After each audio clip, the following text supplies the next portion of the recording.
Initiating moisture.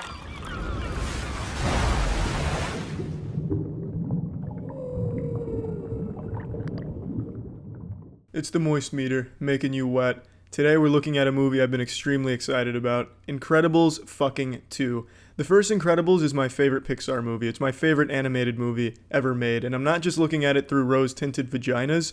I saw a double feature where they did Incredibles and then Incredibles 2 back to back. The first one still holds up super fucking well. It is still an incredible movie to see, so for all 5 of you who haven't seen it, I would recommend you check it out. So Incredibles 2 picks up mere seconds after the last one ends, and it's been 14 years between the first one and second one. That's a long time. That's enough time for someone to have been born and learn about jerking off and put jerking off into practice during the release period of these two movies. The point I'm making, it's been a long fucking time, and they haven't missed a beat. They still have all that momentum from all those years ago. The movie's fucking great. Story is simple. They want to make superheroes legal again. They have 2 very powerful people to help make that a reality, except the new supervillain comes along to complicate it.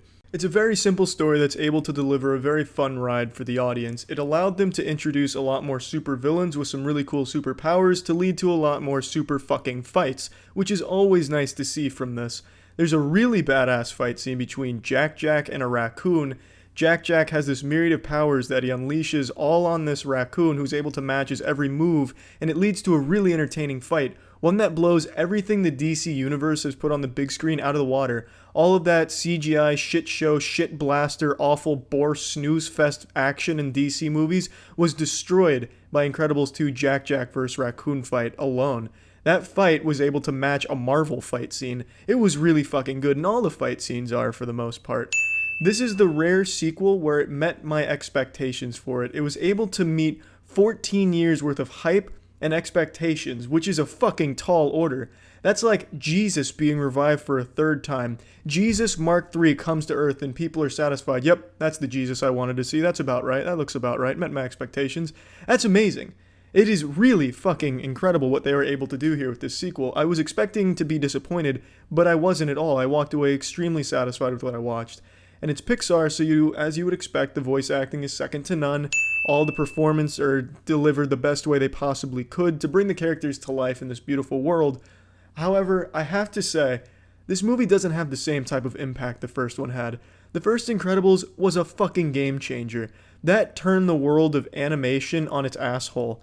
This movie is more of just a play it safe, stay in that same era, and just deliver a kickback, fun adventure action movie. Just an entertaining ride, nothing that's going to change the landscape, nothing that's going to have this huge lasting impact, not like the first one. So, in a way, it feels underwhelming because it couldn't quite reach that same godhood status that the first one was able to reach.